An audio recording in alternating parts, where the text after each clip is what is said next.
¿Cómo estamos? Bueno, me alegro de que hayan podido venir. Algunas palabras de introducción. En este taller intentaremos, juntos, hacer una recorrida por los más significativos sucesos de la profecía escatológica, y quiero advertir que no es nuestra intención hacer un exhaustivo desarrollo de cada doctrina. Entonces, por un lado, en la cuestión del taller, en segundo término es porque queremos despertar en los asistentes, en ustedes, el deseo ferviente de continuar profundizando en el estudio de estas cosas de suma importancia bíblica, aportándoles simplemente una comprensión cronológica y detallada de los eventos del porvenir. Bienvenidos al taller de escatología. Es decir, se define la palabra escatología, ¿sí? Que viene del griego escatos, que quiere decir últimos, y logía o logia, que quiere decir estudio, ciencia, conocimiento, ¿no? Es decir, que en la escatología, ese nombre que hemos escuchado tanto esta última semana, es la materia o la ciencia de estudio bíblico que se dedica al estudio de las últimas cosas. Al estudio, podríamos decir generalmente, de una parte de la profecía bíblica. Cuando decimos profecía, nosotros solemos pensar que nos estamos refiriendo a algo que va a acontecer, pero no toda la profecía bíblica tiene que ver con cosas que no sucedieron. Hay muchas cosas que ya sucedieron. ¿Estamos de acuerdo? Hay profecías acerca de nuestro Señor Jesucristo, por ejemplo, y ya se han cumplido todas. Pero hay una parte de la profecía bíblica que aún no ha visto su cumplimiento. Bueno, esa es el área en donde esta materia bíblica, este estudio, va a ocuparse del estudio de las cosas que todavía no han sucedido. Ninguna de ellas ha sucedido, por lo que todo lo que estudiemos aquí, vamos a ver algunas cosas que sí han acontecido, pero que nos llevan a entender las cosas que van a suceder. Bien, la importancia de la escatología. Ustedes saben que en la palabra de Dios vamos a encontrar desarrollados diversos temas. El tema de la escatología bíblica, es decir, como decíamos, ¿no? El estudio de las cosas que todavía no han sucedido, ocupa un lugar, la verdad que impresionante, dentro de la revelación especial de Dios. La palabra de Dios nosotros la conocemos como la revelación especial de Dios. Dios se ha revelado, dice la palabra en Hebreos, el capítulo 1, lo ha hecho de muchas maneras. También lo ha hecho, por ejemplo, a través de la naturaleza.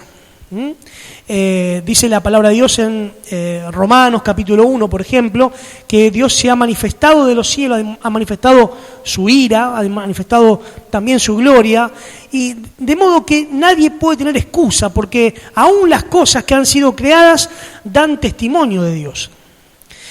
La palabra de Dios dice que los cielos cuentan la gloria de Dios, el firmamento anuncia la obra de sus manos.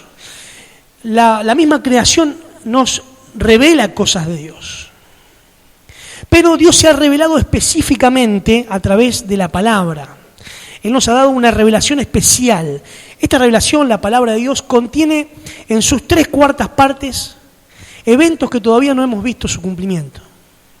3/4 partes de la Biblia refieren a sucesos o están relacionados con sucesos que aún no se han cumplido, o algunos sí se han cumplido, pero sabemos, eso es lo que nos dicen los teólogos, y también lo podemos comprobar a lo largo de la historia, que hay muchas profecías que sí se han cumplido, pero que además de un cumplimiento presente en el momento que fue dada la profecía, también guarda un cumplimiento futuro. Ahora, uno de cada 7 capítulos de la Biblia hace mención a eventos del porvenir. 1 de cada 3 capítulos en el Nuevo Testamento está referido íntegramente. A nivel de la Biblia, del Nuevo y del Antiguo Testamento, 1 de cada 7 hace mención, pero en el Nuevo Testamento encontramos que 1 de cada 3 capítulos está dedicado, testamento es ahí, está dedicado a los eventos que no han sucedido. Un libro completo del Nuevo Testamento, el Apocalipsis, se refiere a este tema. En el Apocalipsis hay temas que tienen que ver con cosas que han sucedido, pero el 90% del libro está dedicada a las cosas, a la profecía que no se ha cumplido aún. Ahora, por último, el estudio de la escatología marcó el origen de nuestras asambleas. Yo quiero contarles que nuestras asambleas vieron su inicio en el año 1800 más o menos, en Escocia e Inglaterra. Y específicamente tenían su centro de operaciones, digamos, su centro de reuniones en la ciudad de Plymouth, en Escocia, donde se reunían hermanos, muchos de ellos estudiosos de la palabra de Dios, que estudiando la Biblia se juntaban a celebrar la Cena del Señor, así como lo hacemos nosotros todos los domingos. Pertenecían a diferentes denominaciones evangélicas o protestantes, y ellos se juntaban a estudiar la Biblia. Y estudiando la Biblia, ellos entendieron, descubrieron que algo tan maravilloso, ¿no? Que Cristo venía. Vos decís, bueno, pero eso está tan claro en la Biblia. Vos sabés que la doctrina de la vuelta de Cristo estuvo oculta durante la historia de la Iglesia por más de 15 siglos.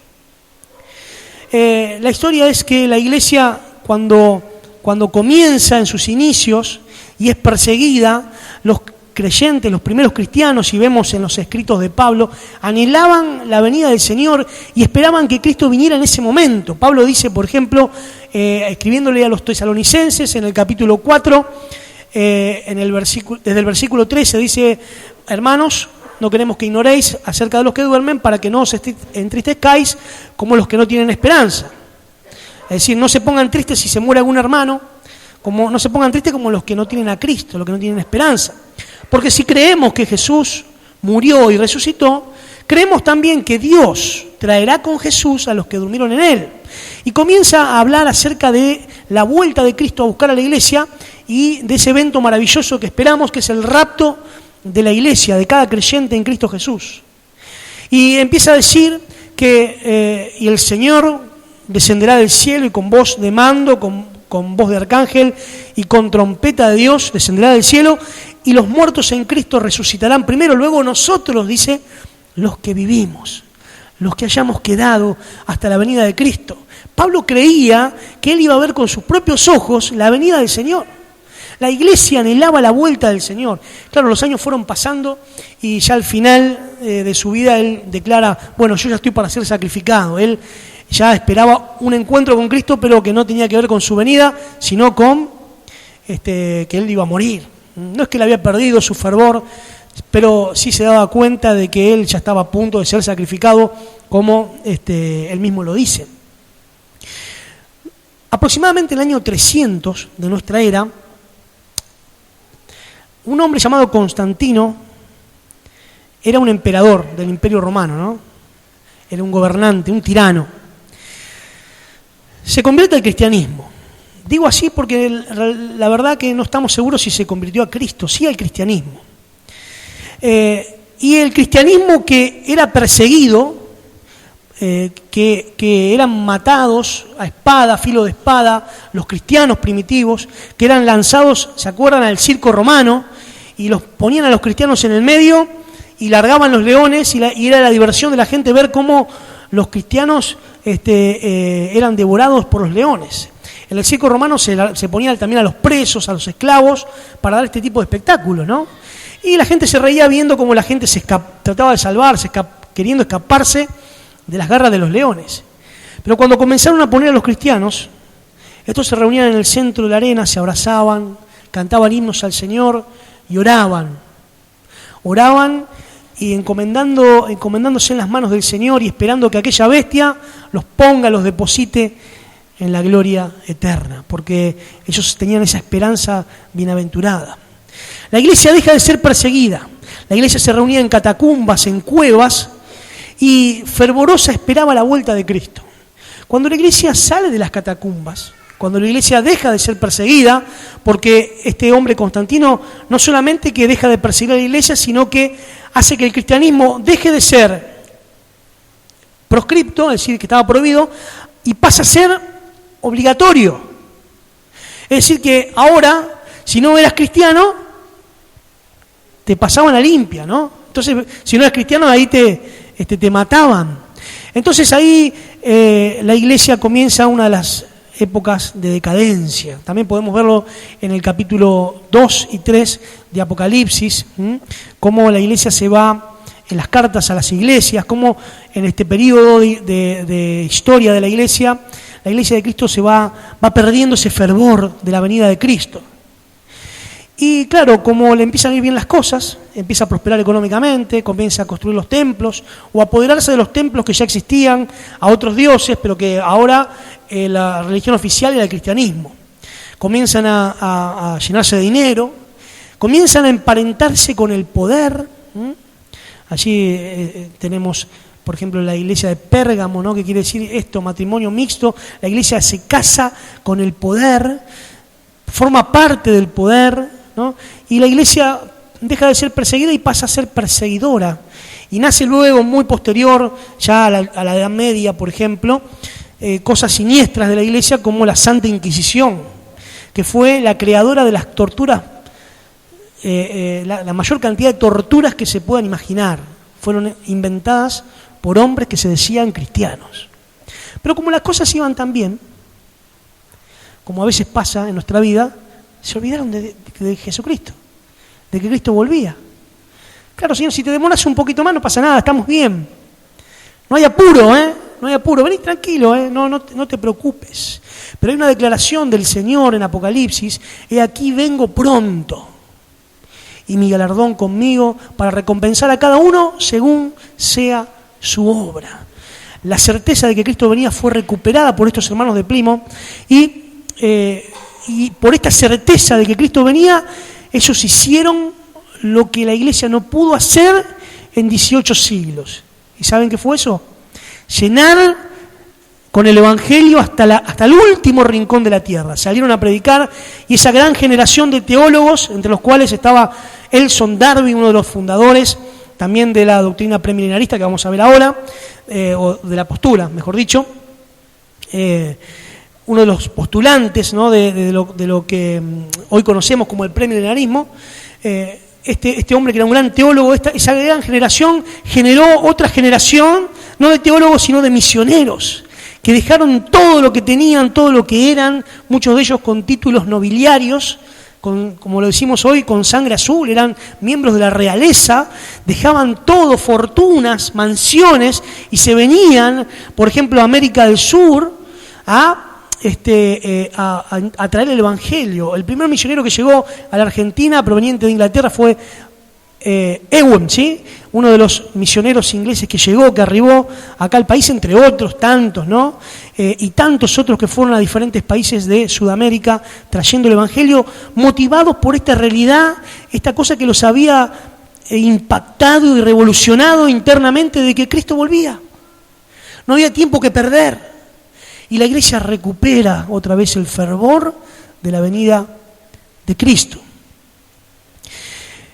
Nuestras asambleas, las asambleas de los hermanos, o las asambleas de los hermanos libres, o los hermanos de Plymouth, como ustedes quieran, no nos gustan las denominaciones, quiero decir, somos ¿cómo es? Denominacionistas, ¿sí? Es decir, no nos gustan las denominaciones.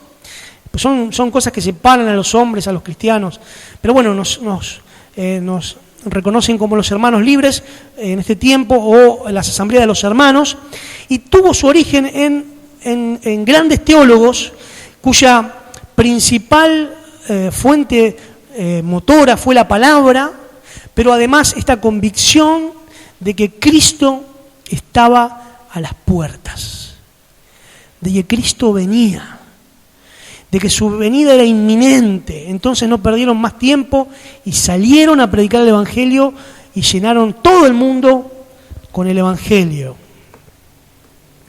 Ahí dice, en la importancia de la escatología, a mitad del párrafo, movimiento de nuestra asamblea es conocido como Movimiento de los Hermanos de Plymouth, o Movimiento de los Hermanos, o Hermanos Libres. Tuvo su comienzo en Irlanda e Inglaterra en la década de 1820. Plymouth era su centro principal de actividad. Su primer líder más destacado fue John Nelson Darby, que vivió 82 años desde el 1800, quien enseñó que Cristo podría volver en cualquier momento y en un rapto secreto llevaría a todos los miembros verdaderos de su iglesia al cielo. Esta gran enseñanza fue la que movilizó al movimiento de los hermanos a predicar el Evangelio por toda la tierra. ¿Saben qué pasó después? Esa generación tan gloriosa de teólogos que generó una nueva generación de misioneros, volvió a generar una segunda generación de misioneros y luego una tercera generación de teólogos nuevamente. Y luego, de la tercera generación, nos volvimos a meter en la trinchera, ¿sí? Y el movimiento de los hermanos perdió ese fuego que tenía. No digo el conocimiento, el estudio de la palabra, son las cosas que quizás nos caracterizan. Dice Marcos Vidal en una de sus canciones, unos predican la fe, otros el amor, algunos presumen de virtud. No sé quién pensaría, pero quizás seamos nosotros. Presumimos que sabemos, que conocemos la palabra, pero el mundo muere sin ver la luz. Por eso lo que debe motivarnos al estudio de estas cosas es lo que motivó a estos grandes hombres de Dios. El hecho de que es hora de poner nuestra vida, nuestras manos en el arado, que podamos consagrarnos al Señor, porque es inminente, hermanos, que Cristo está a las puertas. Muy bien.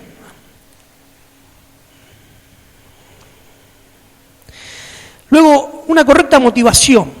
Al abordar este tema de tanta importancia bíblica, es necesario tener un correcto enfoque y motivación.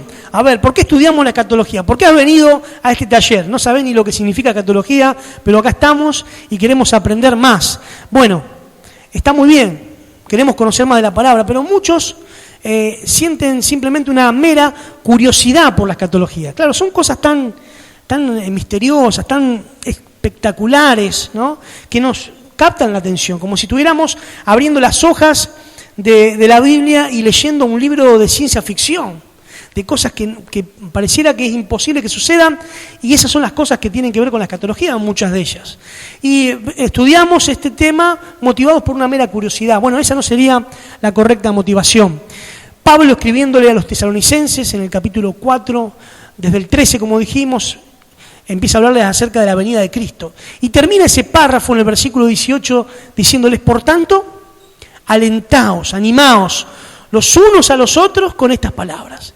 Es decir, saber, tener la convicción de que Cristo viene, de que Cristo viene por los suyos, de los que han muerto en Cristo están con Él en el cielo y volverán y resucitarán y estaremos juntos con el Señor por la eternidad. Eso debe ser una herramienta de aliento, ¿sí?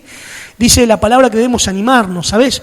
Los primeros cristianos se encontraban por las plazas, ¿no? Y hoy nos encontramos por la calle con Roque y nos saludamos, ¿sí? Así, pero los cristianos del primer siglo se encontraban y se decían Maranata. Es una palabra griega que significa el Señor está viniendo. La traducción no es el Señor viene, sino el Señor está viniendo. Qué bárbaro, ¿no? Te encontrás con un creyente, con un hermano en Cristo, te mira a los ojos y te dice, ¿cómo te va? El Señor está viniendo, ¿no? Por eso se animaban unos a otros. Qué bueno que podamos recuperar este sentir y podamos enfocarnos en una correcta motivación para estudiar las cosas del porvenir. También la purificación. Juan dice en el capítulo, 1 Juan capítulo 3, verso 3, dice, y aquel que tiene esta esperanza, ¿qué pasa? Se purifica a sí mismo, así como Él es puro. ¿Qué quiere decir esto? Que cuando tomamos conciencia de la venida de Cristo, que sabemos que está por venir, ¿puede ser el año que viene? Sí. ¿Puede ser esta noche? Puede ser esta noche. Que Cristo venga por lo suyo. Entonces, el que tiene esta esperanza se purifica a sí mismo, limpia su vida de pecado. ¿Por qué? Porque nos estamos acercando más y más al encuentro con nuestro Señor. Y sabes, dice la palabra en un texto que vamos a estudiar después, que en aquel día muchos que vean al Señor cara a cara, muchos tendrán que alejarse de Él avergonzados. No sea que sea tu experiencia o la mía, el Señor nos libre y que teniendo esta convicción de que Cristo viene, podamos purificar nuestra vida, ¿sí? En tercer lugar, congregarnos, dice, no se ve bien, Hebreos 10:25, está en la hojita, ustedes pueden leerlo, dice, no dejando de congregarse, como algunos tienen por costumbre, sino exhortándoos unos a otros, y tanto más cuando veis que aquel día se acerca. Otro enfoque correcto, otra motivación correcta, es decir, saber y conocer, y no solamente saber y conocer, dice el texto, cuando veis. Claro, la palabra de Dios va a declarar que nosotros somos hijos de luz. Y si bien cuando Cristo venga por segunda vez, luego del rapto, vamos a verlo después, dice la palabra de Dios que vendrá como ladrón en la noche, cuando nadie lo espera, como es un rayo que viene sobre que uno nunca sabe dónde va a caer un rayo, ¿no? Así será la venida de Cristo, él mismo lo dijo allí en Mateo capítulo 25. Sin embargo, dice la palabra que nosotros no estamos en tinieblas para que aquel día nos sorprenda como el ladrón en la noche. Somos hijos de la luz y podemos ver que Cristo está viniendo. ¿Podemos ver? Sí, podemos ver que Cristo está viniendo. Mateo 25 contiene una parábola preciosa que dio el Señor Jesucristo, la parábola de la higuera. ¿Se acuerdan? El Señor va a decir esto, hablando de su venida, de su vuelta, de su retorno, luego de los 7 años de la tribulación. Dice, de la higuera aprender la parábola. Cuando la higuera florece es porque el verano está cerca. De la misma manera, del mismo modo, cuando veáis que todas estas cosas acontecen, todas las señales que él había dicho en el capítulo 24, que iban a anteceder al fin, entonces saber que la venida del Señor está a las puertas. Por eso, hermanos, podemos ver, podemos sentir, podemos darnos cuenta que todo en este mundo se está preparando, que las piezas del rompecabezas ya están en su lugar, que está todo dispuesto para el regreso de Cristo a la tierra. Y en cuarto lugar, también soportamos las pruebas. 2 Corintios 4:17, Pablo va a decir, porque esta leve tribulación momentánea, y vamos a parar acá. Él va a decir anteriormente, empieza a relatar cuáles eran sus desventuras. Desventuras entre comillas, porque eran cosas que él vivía sirviendo a Cristo. Va a hablar de naufragios, va a hablar de persecución, va a hablar de traición. Va a hablar de soledad, va a hablar de dolor, va a hablar de hambre, va a hablar de escasez, va a hablar de que lo han apedreado hasta el punto de dejarlo medio muerto. Las personas que lo estaban apedreando pensaron que se había muerto y el Señor había preservado su vida.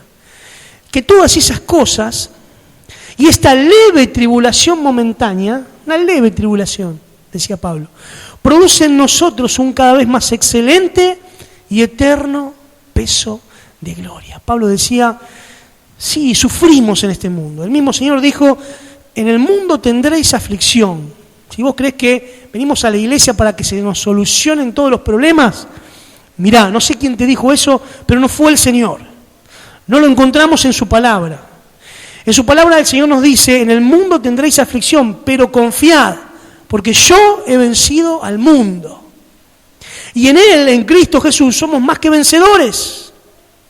Es decir, que Cristo no nos promete que no vamos a tener problemas, la ausencia de los problemas, sino que nos promete que Él va a estar a nuestro lado cuando estos problemas se cierran sobre nuestra vida.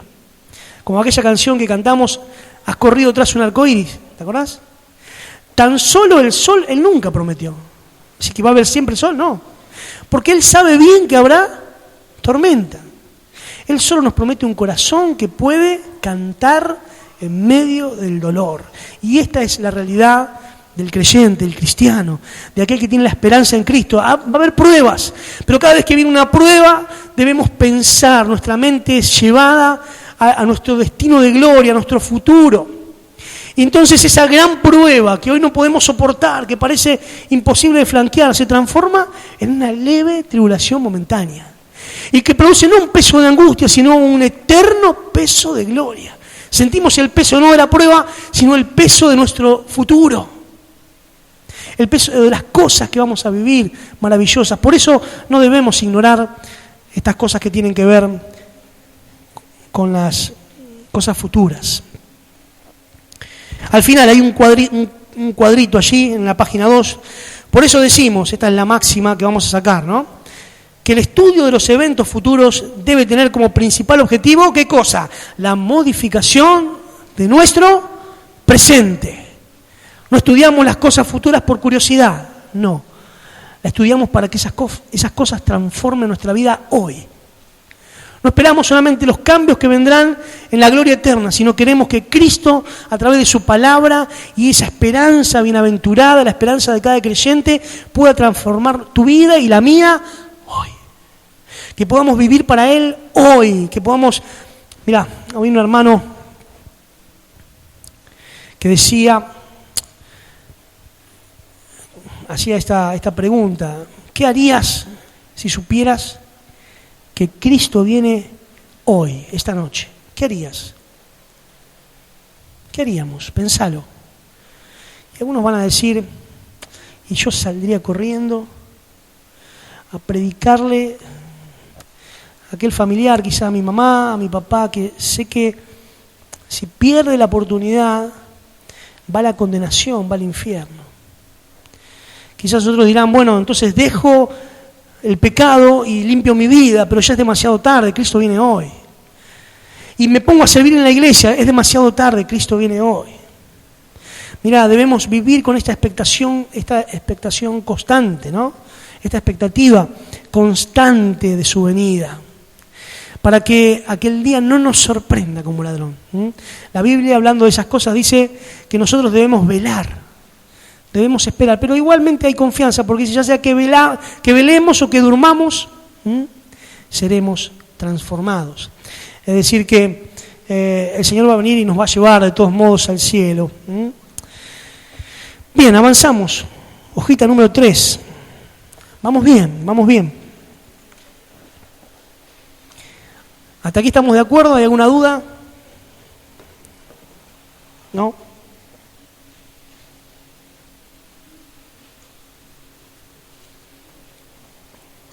Bueno, ahora se viene lo denso.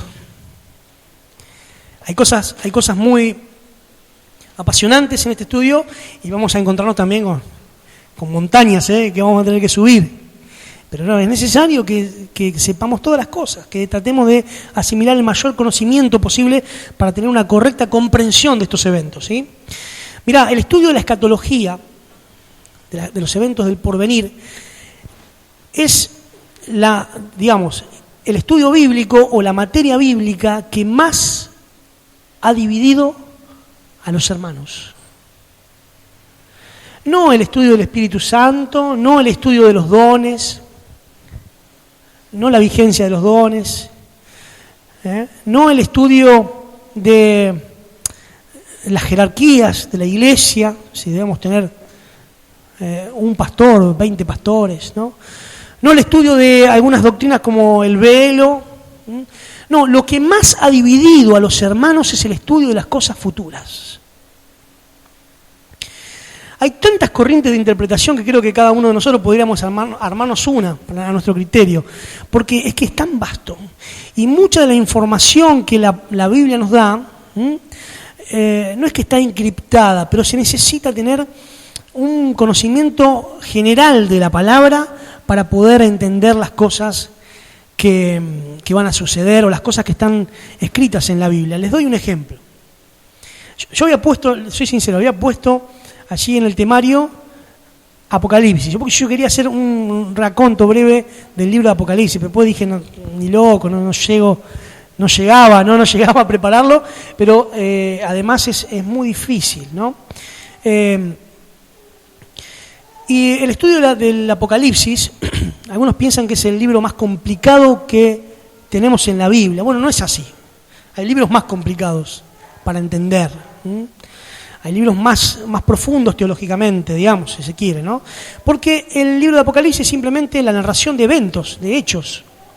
Ahora vos me dirás, pero bueno, yo he tratado de leer el Apocalipsis y no entiendo nada. Aparecen escorpiones, aparecen como langostas voladoras, ¿no? Que echan fuego por la boca, que tienen cola y una montaña prendida a fuego que cae al mar. ¿Qué es esas cosas, no? Es difícil, ¿no? El Apocalipsis está lleno de un montón de recursos literarios. La mayoría de ellos tienen que ver con uno que se conoce como figuras de dicción, ¿no? Se los digo porque lo leí así, ¿no? Así lo aprendí, ¿no? No es que yo sepa mucho de literatura, de gramática, no. Figuras de dicción.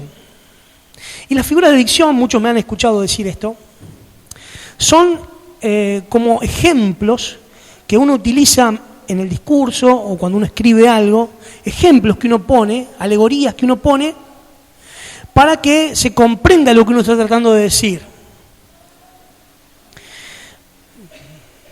Voy a poner el mismo ejemplo que pongo siempre. Si yo digo, Marcos, perdóname Marcos, Marcos tiene vista de águila, vos me decís andá, ¿no? Pero ¿qué estoy queriendo decir? Si yo digo, Marcos tiene vista de águila, ¿qué quiero decir? No sé, Sarper, ¿eh? ¿Qué? Que ve como un águila. ¿Y cómo ve un águila? Muy bien, está bien, no estudiamos la zoología, pero sabemos que un águila tiene buena vista, ¿no? O si digo, fulano de tal tiene memoria de elefante.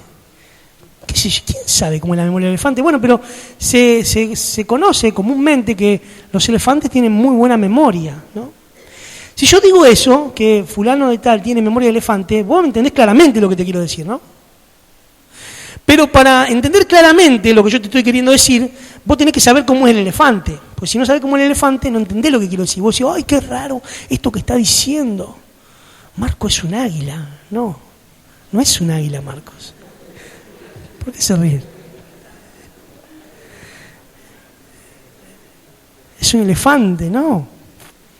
Si yo digo, es rápido como una chita, ¿no? Porque entonces uno entiende, porque es quizás el mamífero más ligero que conocemos. Entonces, esos son figuras de dicción. Es decir, se toman estos ejemplos, pero no para confundirnos más, no para que no entendamos nada, para que parezca un mensaje encriptado, que necesitamos ahí de gente muy intelectual para... No, simplemente necesitamos saber o manejar esos códigos, ¿sí?, que se maneja en el libro de Apocalipsis. Por ejemplo, nos encontramos en el capítulo 5 de Apocalipsis y allí hay un panorama grandioso, glorioso, del cual vos y yo, si tenés a Cristo en tu corazón, vamos a ser testigos. Más que testigos, vamos a ser protagonistas. Y se nos relata allí una imagen celestial del trono de Dios. Un trono que no es un asiento, el trono es todo el lugar donde está Dios. Ahora, fíjate lo que debe ser esto. La Biblia habla de que el universo, el cielo es el trono de Dios, ¿no? Y la tierra, el globo terráqueo, es el estrado de sus pies, es donde pone fíjate lo que es Dios. Pero allí ve el trono, Juan. Y ve un montón de seres angelicales allí rodando, alabando a Dios día y noche, todo el tiempo adorando a Dios, postrándose delante de Él. Y allí estamos nosotros. Juan tiene la perspectiva que la iglesia tiene en el cielo, ¿no? Juan está viendo las cosas que vamos a ver.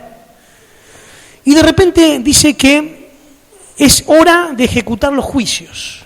Es hora de que se desaten los sellos de aquel rollo que contiene los juicios de Dios sobre las personas, y es necesario que se haga con presteza, con urgencia. Pero dice que se busca en el cielo, en la tierra, en cualquier lado, a una persona digna de abrir, porque son los juicios de Dios. ¿Quién es digno de abrir y ejecutar? Y dice que no se encontró nadie, ninguna criatura, ningún ángel, ningún arcángel, nadie.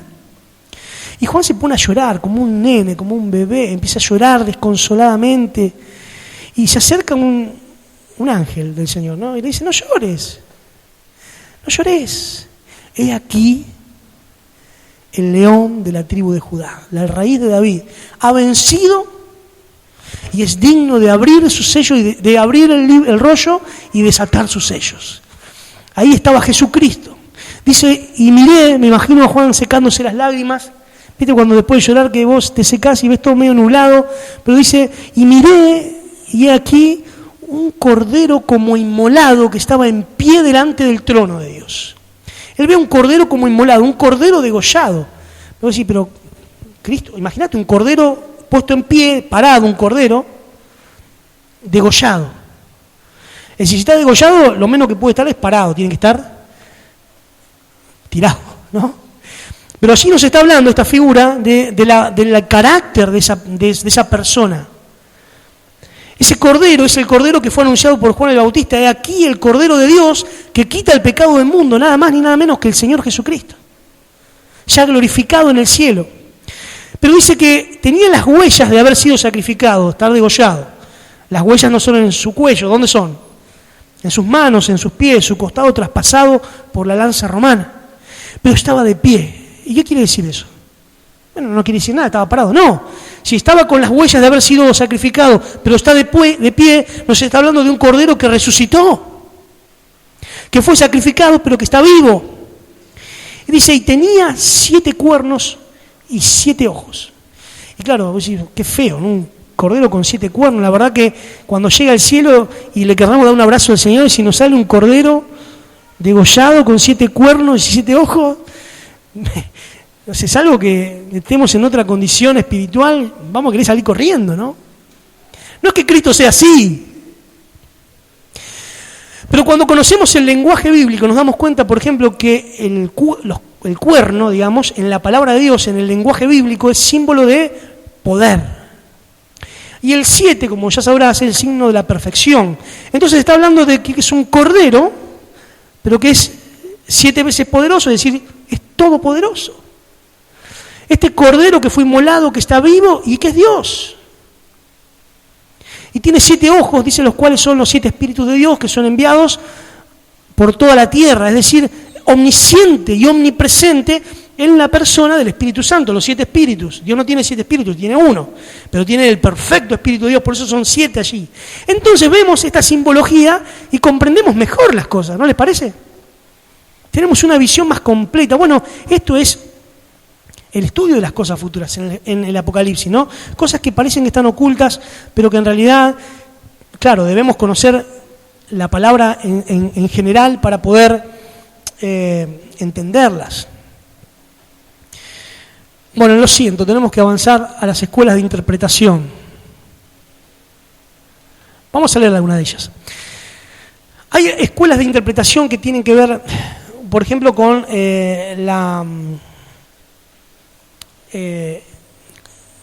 con una interpretación, por ejemplo, alegórica, como decíamos, bueno, ahí como que todo se espiritualiza, es decir, bueno, si ahí dice, habla, no sé, en algún momento del sol, está hablando de Dios, está hablando del Señor Jesús, todo lo tomamos espiritual, todo alegórico, todo significa otra cosa. Bueno, esto es muy peligroso, porque como dijimos, la intención de la palabra no es confundirnos el mensaje, sino que Dios quiere revelarse. Y si Dios quiere revelarse, quiere que entendamos lo que está escribiendo, ¿no? ¿Sí o no? Claro que sí. Si bien algunas cosas todavía están escritas en la palabra y nadie puede entenderlas porque están selladas hasta el tiempo del fin, dice la palabra de Dios, en Apocalipsis encontramos una expresión, aquí hay sabiduría, por ejemplo, cuando habla del número de la bestia, el 666, ese tan famoso, que vamos a ver algo, dice aquí hay sabiduría. A quien lea cuente el número de su nombre. Y vos, hay muchos se han puesto a contar, a agarrar, a hacer un acróstico de, por ejemplo, Obama y sacar que es el 666. Esas pavadas. Ignoramos que la misma palabra dice aquí hay sabiduría. Esas palabras están selladas.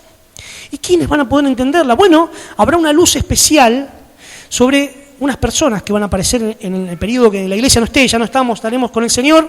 Son 144.000 evangelistas, judíos todos, 12.000 de cada tribu de Israel. Ellos predicarán el evangelio del reino por toda la tierra durante toda la tribulación, ¿sí? Y ellos predicarán, y ellos podrán darse cuenta que ese presidente mundial que todos aclaman, que todos victorean, que todos dicen, este es el Mesías, mirá qué bueno, nos da paz, nos da seguridad, en realidad es una bestia. Y toma su poder del dragón, de la serpiente antigua, del mismo Satanás. Es decir, es un hombre que está poseído satánicamente. Es lo que dice la Biblia. Bueno, pero estas personas van a poder descubrir eso, porque al hacer la cuenta del número de su nombre, se van a dar cuenta que tiene este signo 666, no sé. No sé cómo van a llegar a esa cuenta, no te mates, no agarres la calculadora porque no lo podemos descifrar. Pero allí está esa sabiduría que está reservada. Dios ha hecho revelación, pero además de la revelación, para entender la palabra de Dios se necesita iluminación. ¿Sí? Es otro concepto teológico. Es decir, existe la revelación, Dios se revela. Si Dios quiere que esa revelación se transmita a nosotros, por ejemplo, entonces, además de la revelación, ¿qué hace? Inspira. Revelación, inspiración. Pero muchos de los que han escrito cosas reveladas por Dios, habiendo escrito inspirados por Dios, no tenían la iluminación de Dios para entender lo que estaban escribiendo.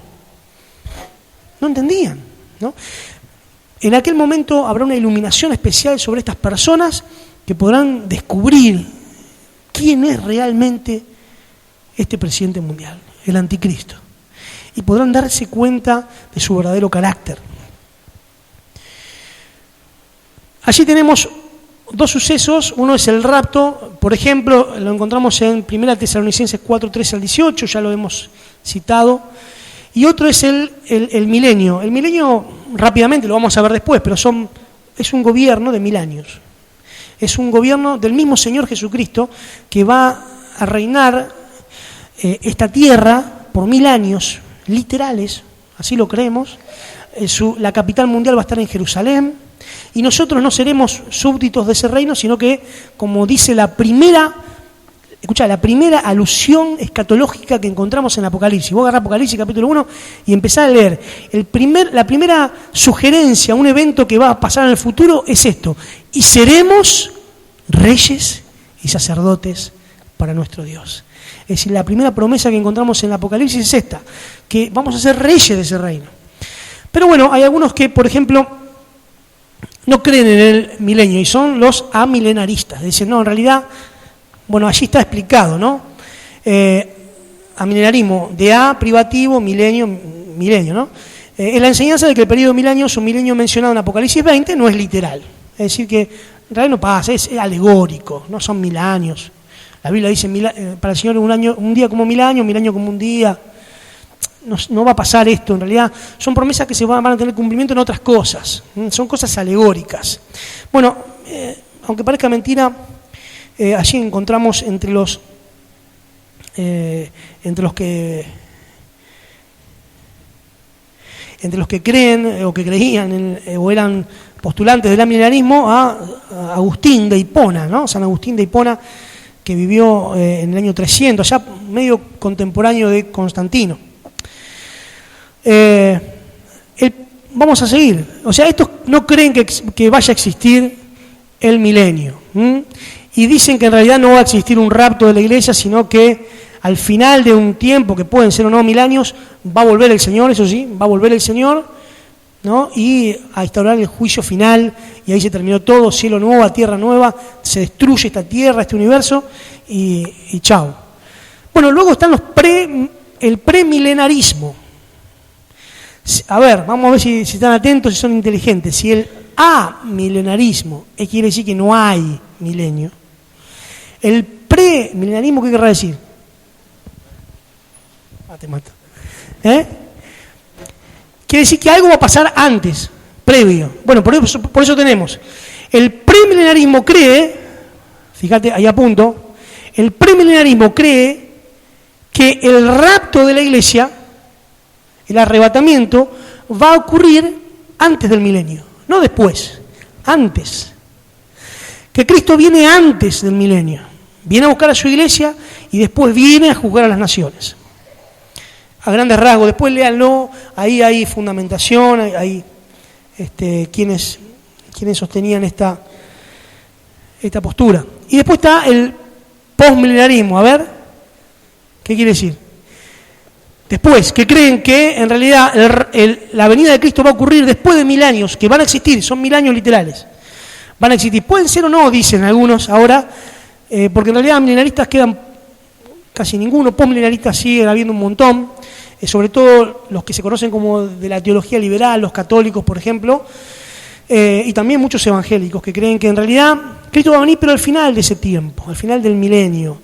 Y cuando Él venga, en realidad el mundo, este reino milenial se va a cumplir en la iglesia, dicen, porque la iglesia va a predicar el evangelio tanto, fíjate la fe que tienen estos muchachos, van a predicar tanto el evangelio que se va a convertir todo el mundo.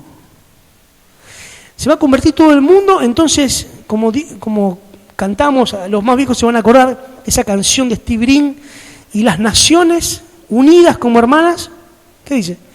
Bienvenidas daremos al gran rey, ¿sí? Es una canción vieja, bueno, de mi época, no, ya era vieja de mi época, ¿no? Bueno, estos creen que el milenio se cumple en la iglesia y que en realidad el rapto no ocurre, sino que la venida de Cristo es después. Bueno, esto son algunos de los que piensan. ¿Qué queremos nosotros? Bien, nosotros creemos que Cristo viene a buscar a su iglesia antes del milenio, que el milenio son 1000 años literales que van a acontecer, que van a ocurrir, pero antes de que eso pase, primero va a venir Cristo a buscarnos, ¿sí? ¿Se entiende? Bueno, pero dentro de los premilenaristas en los cuales estamos nosotros, existen también algunos que hacen una diferencia entre la tribulación, esos 7 años, son 7 años, después lo vamos a estudiar, quédense tranquilos. La tribulación donde va a estar ese presidente mundial, donde es el desarrollo del Apocalipsis. Todo lo que vos lees en el Apocalipsis va a ocurrir en 7 años que la Biblia conoce como la tribulación. Esos 7 años se dividen en 2 partes, iguales. ¿De cuántos años cada una? 3 años y medio, muy bien, están atentos, están despiertos todavía. La primera parte de la tribulación y la segunda parte, la gran tribulación. Fíjate cómo será. ¿Sí? Bueno, y dicen, hay algunos que piensan, por ejemplo, los post-tribulacionistas piensan que, claro, el Señor viene antes del milenio, pero después de la tribulación. Es que decir que la iglesia, fíjate, este punto rojo es la iglesia, viene aquí y atraviesa toda la tribulación y al final de la tribulación es arrebatada a los cielos. Eso es lo que creen los post-tribulacionistas, ya no quedan tantos. Los medio tribulacionistas, ¿qué van a querer estos? Que Cristo viene a buscar a su iglesia, ¿cuándo? Acá, a la mitad de la tribulación. ¿Vieron que yo te dije que se divide en 2 partes de la tribulación? A los 3 años y medio, antes de la gran tribulación, antes de la abominación desoladora, Cristo descenderá del cielo y volaremos. Estos son los medio tribulacionistas, creen que son premilenaristas, medio tribulacionistas. Vienen por acá a la iglesia y a la mitad de la tribulación son raptados. Y luego están los pretribulacionistas. Es fácil de saber, ¿no? Que estos creen que Cristo viene antes del milenio y antes de la tribulación. ¿Dónde estaremos nosotros parados? Aquí. Creemos que Cristo viene a buscar a la iglesia antes de la tribulación. No vamos a dar argumentos porque cuando veamos el rapto vamos a explicar. Pero vamos a decir una cosa más. Una cosa que me faltó mencionar de los premilenaristas. ¿Se acuerdan que hablamos de Elson Darby? ¿Quién fue Elson Darby? Uno de los mentores, de los padres, digamos, del movimiento de los hermanos. Este gran teólogo que fue uno de los principales que redescubre, no inventa nada ni descubre nada, se da cuenta en la Biblia, Dios le habla, lo ilumina de manera especial para darse cuenta que Cristo venía. Bueno, este Nelson Darby también entendió que no solamente la iglesia iba a pasar algo significativo, sino que había un plan especial para el pueblo de Israel. Entonces, si bien era premilenarista, había unos premilenaristas que eran históricos. ¿Qué creían estos? Que el Señor sí venía antes del milenio, pero el milenio iba a ser para la iglesia. Iba a ser nuestra Jerusalén, nuestra habitación, iba a ser nuestro lugar. El milenio, ese gobierno de 1000 años, es para que la iglesia reine desde la iglesia. Bueno, este hombre descubrió, como dice la palabra, que en realidad el milenio es para Israel. Es decir, nosotros seremos reyes en ese milenio, pero Israel podrá tomar posesión de la tierra prometida por la cual se están peleando al punto de casi desatar la tercera guerra mundial hoy en día. Se están peleando porque ellos quieren ocupar terreno que hoy está en manos de los árabes, de los musulmanes, de la religión musulmana, ¿no? Y, por ejemplo, el templo no puede ser reconstruido porque la mitad del templo está en parte judía y la otra mitad del templo está en la parte enemiga. Solamente ellos tienen una pared, como si fuera esta. No tan linda como esta. Pero le llaman el muro de los lamentos. Entonces los judíos se acercan, y lo que sí que tiene agujeritos como esta, se acercan al muro de los lamentos a orar, oran para que el Señor restaure. Y agarran y escriben una oración y la hacen en un rollito y la meten. Yo calculo que después de la noche debe venir alguien que la saca, porque si no, tantos años se llena de papeles esa pared. Pero allí en el muro de lamento depositan las oraciones y alguno tiene posibilidad de viajar a Israel y puede verlo, está buenísimo, ¿no? Pero no pueden construir el templo. Ese templo será reconstruido en la gran tribulación, ya lo vamos a ver. Y es decir, que nosotros somos premilenaristas, escuchá, dispensacionalistas, pretribulacionistas, ¿sí? Ahí nos encontramos parados, nos paramos acá y entendemos esto. Bueno, ¿están cansados? ¿Sí? ¿Podemos seguir 5 minutos más o podemos parar acá, como ustedes quieran? ¿Paramos acá? ¿Sí? A ver qué viene. Nadie dice nada. Bueno, vamos a leer ahí el cuadrito final y ya terminamos, ahí redondeamos. En 5 minutos terminamos. Tanto amilenaristas, dice el cuadrito final, ¿lo ves? Y postmilenaristas niegan el reino futuro, peculiar y político, del cual la nación de Israel será centro y sobre el cual Cristo reinará, mediante la llamada interpretación espiritual o alegórica. Transforman las expresas declaraciones proféticas del Antiguo Testamento que anuncian este reino literal en referencia a la iglesia. Dicen que en realidad se cumple en la iglesia. Y al final, o al medio de la hojita 4, allí estamos, hay otro cuadrito que dice: la posición que sostendremos durante todo este estudio será la del premilenarismo dispensacionalista y pretribulacionista. Terminamos ahí en 2 minutos viendo esto de la doctrina del arrebatamiento parcial. El arrebatamiento parcial, ¿qué quiere decir? Bueno, como la palabra lo dice, que Cristo cuando venga a buscar a la iglesia, vieron que hoy vimos toda introducción, hoy estuvo denso, pero bueno, me alegro porque ya están acá, no hay manera de... Si hubiese estado denso, mañana se me van, pero hoy están acá. Lo mejor está por venir, no se asusten, lo mejor está por venir todavía nos quedan ver los eventos más sorprendentes de lo que vamos a estudiar, los eventos más maravillosos, y aparte la mayoría de ellos nos involucran, nos incumben a nosotros.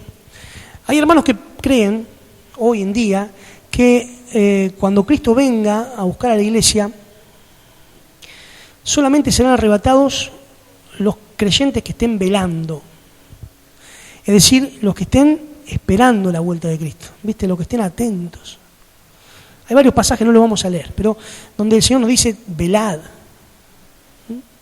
Tienen que estar despiertos. ¿Qué es velar? Quedarse despierto, como yo me quedé anoche, me quedé despierto, velando, ¿no? Me quedé velando, bueno, no porque el Señor venía, pero velar significa estar despiertos, estar vigilantes, ahí, expectantes de la venida de Cristo.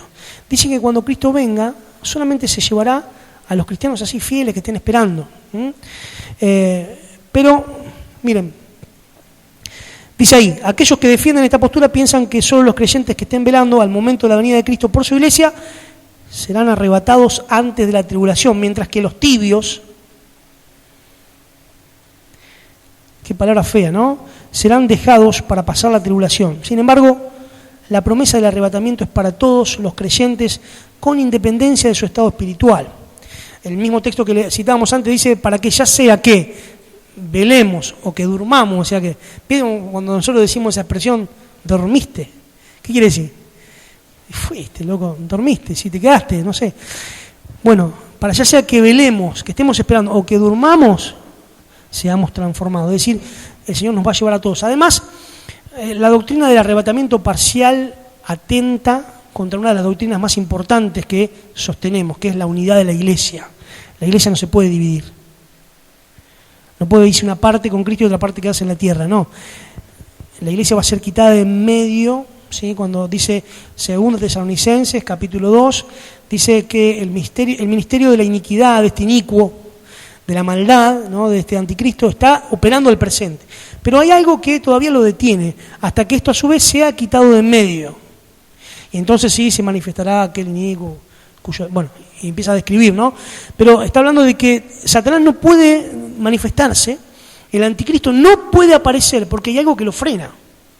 Y es la presencia de la iglesia. Sí, claro que sí. Pero es el obrar del Espíritu Santo a través de la iglesia. Somos el cuerpo de Cristo y Dios habita en nosotros corporativamente también.